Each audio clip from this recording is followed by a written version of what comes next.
الأنبياء والمرسلين وعلى آلك وأصحابك يا جد الحسن والحسين۔ واجب الاحترام بزرگوں، نوجوانوں، دوستوں، قرآن مجید کی جو آیت میں نے تلاوت کی، اس آیت کے حوالے سے چند گزارشات آپ کے سامنے عرض کرنی ہیں۔ امیر المومنین، خلیفۃ المسلمین، جانشین مصطفیٰ، افضل البشر بعد الانبیاء، حضرت سیدنا صدیق اکبر رضی اللہ تعالی عنہ کے حوالے سے آپ کی شان اور فضیلت یہ ہے کہ نبیوں اور رسولوں کے بعد ساری کائنات میں آپ سب سے افضل اور اعلیٰ ہیں۔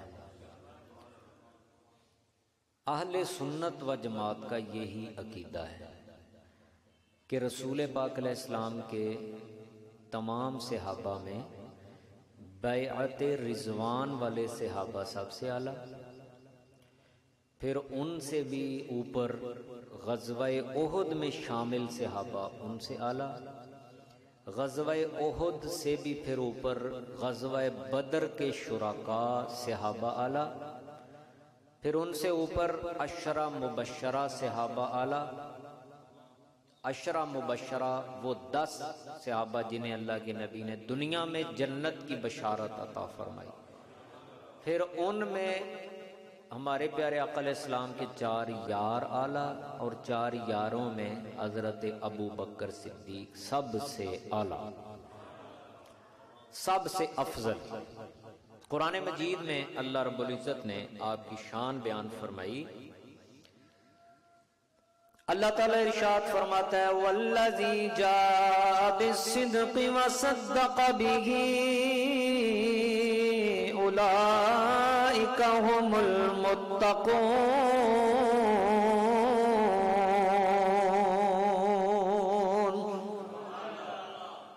ایک سچ لے کے آئے اور دوسرے سچ کی تصدیق کرنے والے، تو آپ کو اللہ تعالیٰ نے سچ کی تصدیق کرنے والا قرار دیا۔ سچ لے کے آئے ہیں مصطفیٰ اور سچ کی تصدیق کرنے والے ہیں ابو بکر صدیق۔ پڑھو محبتنا رضی اللہ تعالی عنہ۔ اسلام لانے سے پہلے آپ کا نام عبد الکعبہ تھا، اسلام لانے کے بعد اللہ کے محبوب علیہ السلام نے آپ کا نام رکھا عبداللہ۔ بڑی تکلیفیں دیکھی، بڑی مصیبتیں آئیں۔ ایک بار آپ نے خانہ کعبہ کے پاس ہی کھڑے ہو کے اسلام کے حوالے سے، حضور کی شان کے حوالے سے خطبہ پڑھا، کافر آپ پر ٹوٹ پڑے، مارنے لگے، لیکن حضرت ابو بکر آپ مار کھاتے جا رہے ہیں لیکن اللہ رسول کا نام لینے سے نہیں روک رہے۔ اوکھا کام ہے یہ، سوکھا بڑا اوکھا کام ہے۔ سلطان العارفین فرماتے ہیں عشق کمامی عاشقوں میں دل رکھی مانگ پہاڑاں ہو،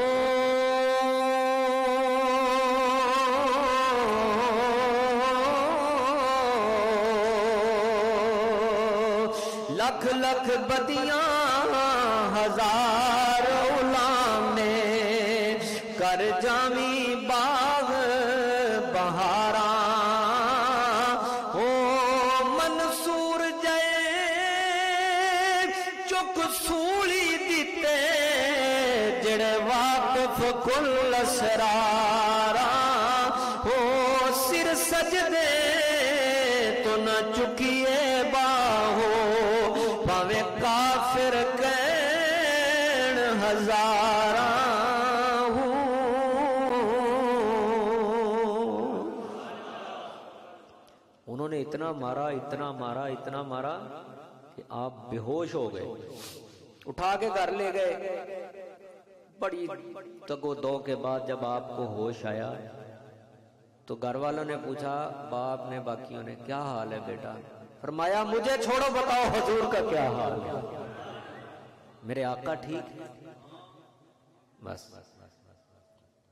جے سونا میرے دکھ وچ راضی تے میں سکھ دکھاں تو وارے. تو گھر والے ناراض ہوئے کہ جس کی وجہ سے تم مرنے کے کنارے پہنچ گیا پھر اسی کا نام لیتا ہے. اللہ اکبر.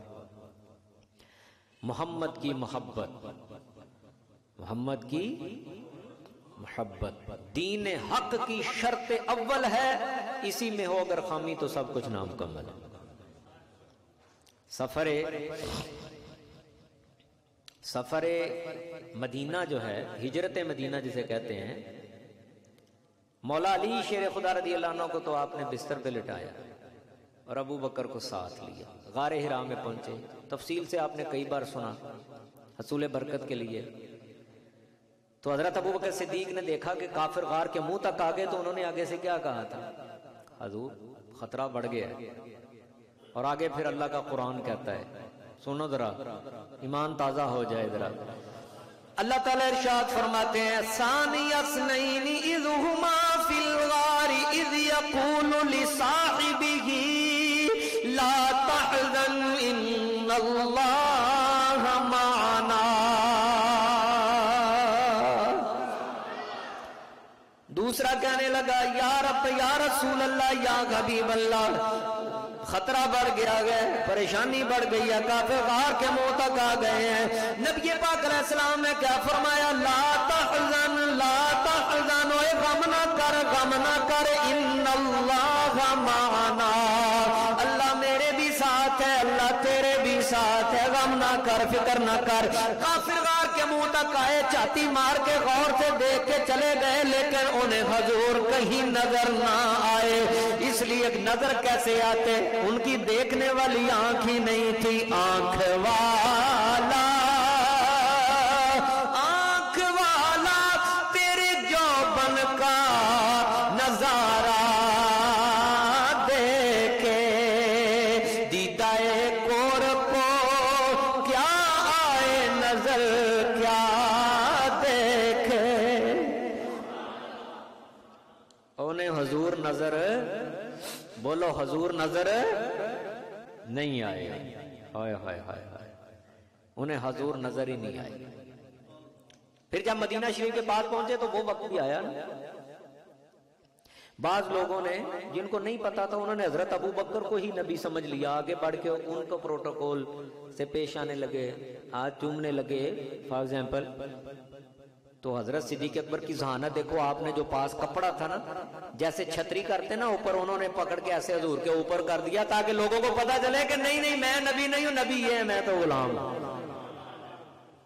یہ تھی آپ کی ذہانت. اللہ اکبر. تو حضرت صدیق اکبر رضی اللہ تعالیٰ عنہ کا مقام و مرتبہ تو یہ ہے میرے بھائی. صحیح سند کے ساتھ یہ حدیث پاک موجود ہے. جنت کے دروازے ہیں 8. جو شوق سے نمازی ہوگا، نماز پڑھنے والا ہوگا، اس سے نماز والے دروازے سے آواز آئے گی، آ میرے ذریعے جنت میں داخل ہو جا. جو روزے بڑے اہتمام سے رکھنے والا ہوگا اسے باب الریان سے آواز آئے گی، آ میرے ذریعے جنت میں داخل ہو جا. اسی طرح جو صدقہ بڑے پیار سے دینے والا ہوگا اسے صدقہ کرنے والے دروازے سے آواز آئے گی، آ میرے ذریعے جنت میں آ جا. اسی طرح حج کرنے والے کے لیے بھی آواز آئے گی. حضرت ابو بکر صدیق نے عرض کی، کملی والے معبود ضرورت تو نہیں ہے، لیکن کیا کوئی ایسا بندہ بھی ہوگا جسے جنت کے 8 دروازوں سے آواز آئے گی؟ میرے اور آپ کے پیارے لجپال آقا علیہ السلام نے فرمایا، ابو بکر تو وہ بندہ گیا جسے جنت کے 8 دروازے پکاریں گے. ہاں ہاں ہاں، جنت کے 8 دروازوں سے آواز آئے گی، آ جاؤ ابو بکر آ جاؤ. ہائے ہائے، گلی گلی نگر نگر ابو بکر ابو بکر، گلی گلی نگر نگر ابو بکر. پیار سے ذرا مسجد کی فضا گونج جائے، دیوانے جو جیسے پڑھتے ہیں ویسے پڑھیے، گلی گلی نگر نگر ابو بکر بکر، گلی گلی نگر نگر ابو بکر ابو بکر، گلی گلی نگر نگر ابو بکر ابو بکر، مصطفیٰ کا ہم سفر ابو بکر ابو بکر، مصطفیٰ کا ہم سفر ابو بکر۔ اللہ اکبر، قربان جائیے صدیق اکبر کی شان پہ۔ غزوہ تبوک جب ہوا تو وہ موسم تھا کہ جب پھل پکے ہوئے تھے، بس اتارنے والے تھے، تو کتنا اس وقت بندہ اہتمام کرتا ہے کہ کہیں جانا نہیں ہے تاکہ دیر نہ ہو جائے۔ ادھر سے جہاد کا حکم آ گیا، سارے صحابہ نے لبیک کہا، یہ جیسے مرضی حضور آپ کی۔ کیوں بھئی؟ کتنی بڑی آزمائش کا وقت تھا اور تنگی بھی بہت تھی، مال تھوڑا تھا۔ اللہ کے محبوب نے پوچھا بھئی ایسا کرو اللہ کی راہ میں لے کے آؤ۔ حضرت عمر نے سوچا ہر بار ابو بکر ہم سے آگے بڑھ جاتا ہے، اس بار ہم دیکھیں گے کہ آگے بڑھتا ہے یا ہمارا پہلا نمبر بنتا ہے۔ گھر گئے، جا کے گھر کا مال آدھا کیا، آدھا اپنے پاس رکھا گھر میں اور آدھا حضور کی بارگاہ میں لے آئے۔ جب حضور علیہ السلام کے پاس لے کے آئے تو اللہ کے محبوب علیہ السلام نے آج سوال ہی بدل دیا۔ آپ نے آج سوال ہی بدل دیا، آپ نے یہ نہیں پوچھا لے کے کیا آئے ہو، آج حضور علیہ السلام نے پوچھا یہ بتاؤ یہ گھر چکی چھڑ کے ہیں؟ تو حضرت عمر نے عرض کیا رسول اللہ علیہ وسلم آدھا لے آیا ہوں آدھا چھوڑ آیا ہوں۔ دروازے پہ میرے آقا علیہ السلام کی نظریں لگی ہیں، میرے یارو نبی پاک علیہ السلام انتظار کر رہے ہیں، جیسے کوئی بندہ انتظار کرتا گئے۔ اتنے میں صدیق اکبر رضی اللہ تعالیٰ عنہ بھی حاضر خدمت ہوئے۔ وہی سوال جو اللہ کے محبوب علیہ السلام نے حضرت ابو بکر سے کیا تھا، وہی حضرت عمر سے کیا تھا، وہی اللہ کے نبی نے سیدنا صدیق اکبر سے پوچھا ما ابقیت لأہلک یا ابا بکر، اے ابو بکر بتا یا ابا بکر ما ابقیت لأہلک، پیچھے کیا چھوڑ کے آیا گئے؟ حضرت ابو بکر نے عرض کی یا رسول اللہ جو گھر میں تھا وہ سارا ہی لے آیا ہوں، پیچھے اللہ رسول کی برکتیں چھوڑ آیا ہوں۔ جب یہ واقعہ پڑھا علامہ اقبال شاعر مشرق نقاد مغرب، انہوں نے جب یہ پڑھا تو انہوں نے پھر یہ شعر لکھا، کہنے لگے پروانے کو چراغ اور بلبل کو پھول بس، پروانے کو چراغ اور بلبل کو پھول بس، صدیق کے لیے ہے خدا اور رسول بس، صدیق کے لیے ہے خدا اور رسول، پر یہ صدیق کے لیے ہے خدا اور رسول، جو گھر میں تھا وہ سارا ہی لے آیا۔ یہ وہی غزوہ تبوک ہے جس میں حضرت عثمان غنی نے 950 اونٹ اللہ کی راہ میں صدقہ کر دیا۔ کیسے ان کی عظمتوں کا انکار کریں گے؟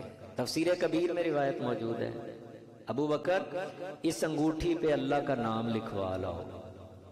امام فخر الدین رازی رحمۃ اللہ علیہ فخر المفسرین، آپ نے لکھا ہے کہ جاؤ اس پہ جا کے نام لکھوا لاؤ۔ وہ گئے نام لکھوانے کے، لے لیں، وہ نام لکھوانے کے لیے گئے تو جا کے کہنے لگے کہ جی یہ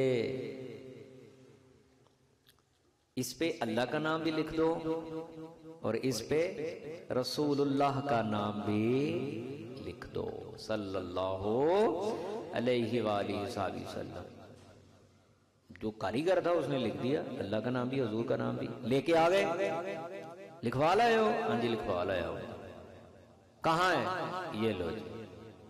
جب سامنے کی تو سرکار نے دیکھا اللہ کا نام، آگے رسول کا نام اور آگے ابو بکر کا نام۔ اللہ کا نام، رسول اللہ کا نام، ابو بکر کا۔ اللہ کے محبوب علیہ الصلوۃ والسلام نے پوچھا پیارے ابو بکر میں نے تو تمہیں اللہ کا نام لکھوانے کے لیے بھیجا تھا، آگے تو نے میرا نام بھی لکھوا دیا اور آگے اپنا بھی لکھوا لائے گو۔